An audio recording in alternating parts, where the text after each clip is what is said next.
go, because honestly, as much as they want to scale up and play for the late game, I think there's some danger in the late game for Team Zone themselves. The Granger is going to have so much more range available to kind of poke them down before the fights even begin.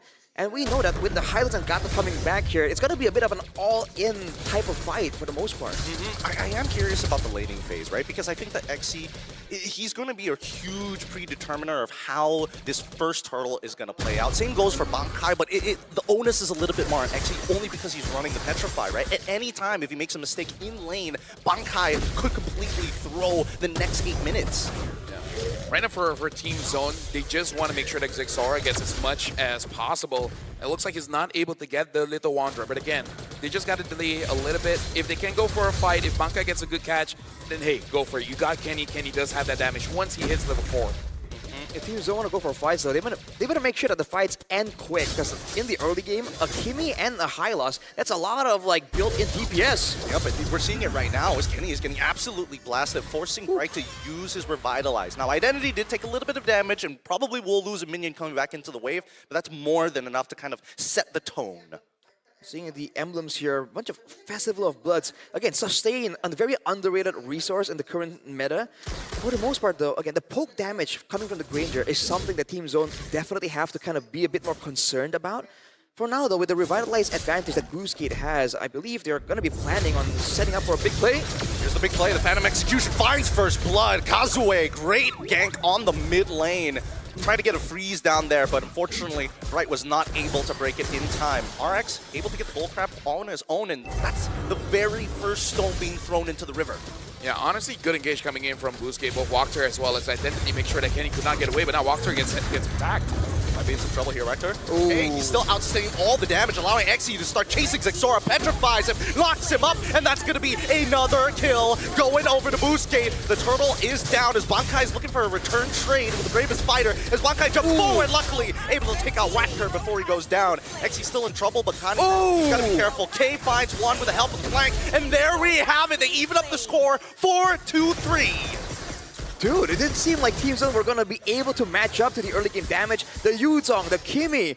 But somehow, some way, they kite back long enough that the skills come back up, and on paper at least, they have more burst damage to catch Boostgate Esports off guard. And they did. They walk up afterwards and just got cleaned up. They got cleaned up hella hard, and now the invasion's coming in from Zexora just to try to get himself ahead. They know that Kazue is ahead, and they need to make sure that Zexora scales at roughly the same amount of time. Glorious Pathway already down, and Kani thinking the most dangerous path has to flicker at the very end, but they got the Phantom Execution. Retributions from both jungles are down. Yeah, I like the way the Team Zone is using their flickers here, where Kenny essentially is just trying to stay safe, and K try to get involved in the fights as much as possible, because even just now at level 4, dealing quite a lot of damage onto Kazue. So I feel like for the next turtle fight, they do have to be careful. RX needs to be able to tell Boostgate whether K is in the lane or actually rotating, because for Zexora, he needs time, he needs space. Bankai can give that right now.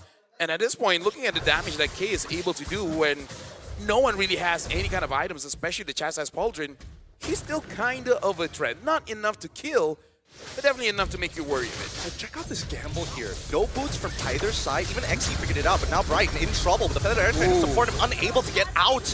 And now with the AOG gone and a dead body, Identity might just be next on the chopping block, but with War Axe already found, Bankai gets one.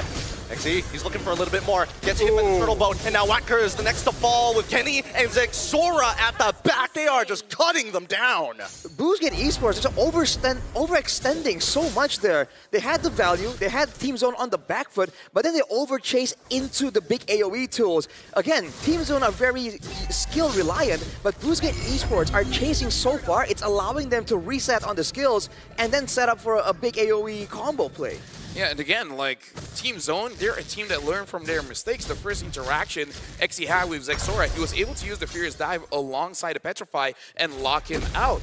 With Walker trying to buy as much time as possible, giving space for XE to do that again, Zexora saw that coming. So I kind of feel like, yes, what you did was good, but you gotta mix your plays a little bit. You cannot be that predictable against Zexora. I think for now, Furious Dive already down, and the Feathered Airstrike coming through. Wacker going to die again. No Revitalize. He still had 7 seconds left on that clock. And K almost breaking the mid-tier 1. Again, this is working out well for Team Zone, right? They're not giving Boostgate Esports saying, hey, we're just going to react. We also are going to apply pressure. It's almost like Boostgate Esports feel that pressure, and then it's manifesting itself in them really chasing to try and force Team Zone to fully commit when their skills are down. But with the mobility that's built in, I mean, even K to a degree has some mobility on that carry.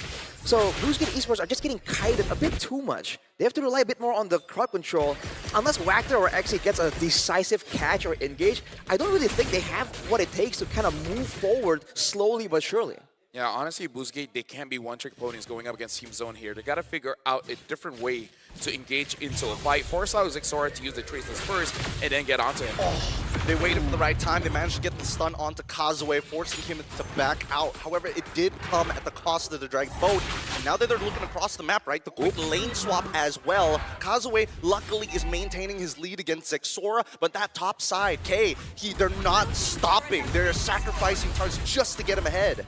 And the thing is, right now, as long as Team Zone is able to control Xe, they're all good. Because Xe is the real threat for Team Zone. He doesn't even have to get those kills. He just has to be, I would say, give vision as well as lock down either Zexora or K. Lockdown for 2 seconds is more than enough for Boostgate to follow up. And now here we go, Bravest Fighter, Kazue able to secure the turtle. Feather Airstrike out and cancel. Xe petrifies him and now is on the chase. The Furious dives go nowhere as Zexora is going to take him out. Bankai actually finds it.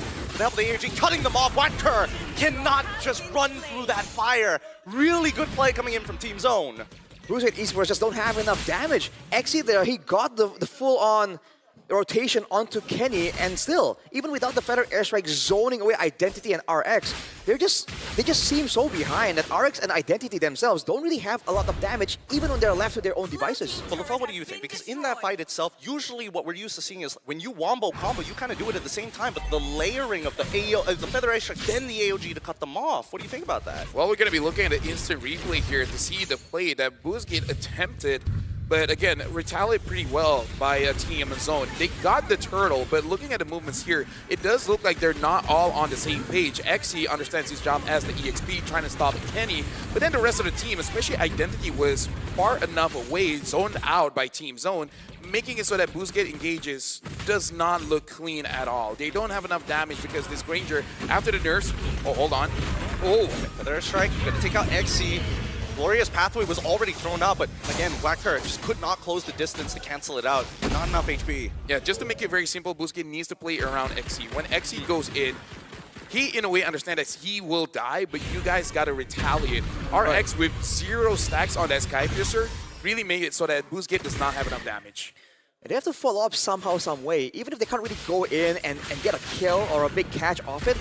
Especially Kazue, I feel like he and Xe need to coordinate and figure out who's doing what. Who's actually going to try and jump towards K or Kenny, who's zoning, who's actually going for the kill. Because as of right now, it seems like everyone is playing template and Team Zone are getting a read on who's actually doing what from Boostgate Esports. Yeah, I think especially for Team Zone, a team that is from a region that's notorious of downloading their opponents. They've got templates for days. This is atypical of how a team should be moving around the map. Honestly, one thing that they can do is look at Bright. If Bright already used the Unbreakable, let Kazue go in, right? Go on a solo mission, make them panic, and then once everyone panics, a lot of abilities have been used, then Xe goes in. We understand that it's usually the roam or the EXP, but there's not much tools that Team Zone can use to punish this Lancelot. So I kind of feel like he has to be the initial distraction and then come back in as the cleanup. All right, let's balance the odds here because now we're seeing a contention for the potential Lord. Level 13 on Kazue. He used Phantom Execution, get in, potentially out, and Team Zone, they know as well. It's not worth contesting it here. This is the worst possible fight that we could take because if we all get executed here, it's over. And now they jump Bravest Fighter next for Bankai with the help of the Feathered Airstrike, and unfortunately, it's just raw peel for the Black Dragon forming. Xe goes in, Revitalize keeps them alive, and Zexora takes them out as K attacks the backline. Double kill, already found the AOG, cuts out Kazue for a double on Zexora. T2's now a threat. Almost a complete wipeout here for Team Zone. K on the carry again with all his teammates pressuring the members of Boostgate. There's nothing left for the punish. He flickered forward there and had his eyes straight on Identity, immediately deleting him with the fadeaway. And just like that, Team Zone now are definitely in the lead, and they're going for the Lord. This is so frustrating, especially for RX, right? No deaths, you've been farming the whole game, you've got the items, but you can't stack up the Sky Piercer. Honestly, this is why Team Zone is pretty scary. The more losses that they experience, the stronger that they're going to get, because, again, they love the game. They make sure that every single time they hang in one room and then figure out what went wrong and make sure that they don't do that again.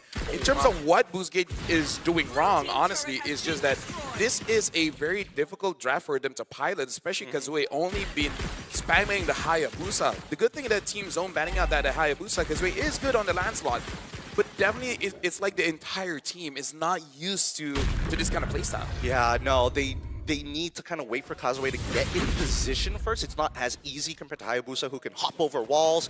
They want to make sure that Kazuya can get in and out pretty safely, so they're just going to have to wait for his call. I think, personally, for me, right now we need to see a little bit from Identity to slow him down, but we'll try to see, because so far the front to back does not look good.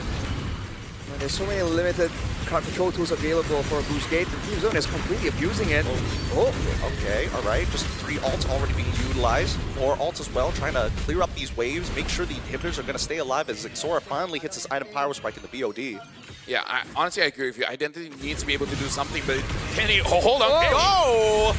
Getting a little dangerous there, but Bankai, he's already engaged. He's already got the Lance player. When the Bravest fighting gets it, double kill for Brian of all players as he flickers forward to catch more. The hunt is over, and Team Zone have minions. The Crystal, the last whole Identity. Can he clear those minions up? No, they don't give him a chance. And even with the AOG, it just ain't enough. That's GG, well played for Team Zone. Absolutely dominant show.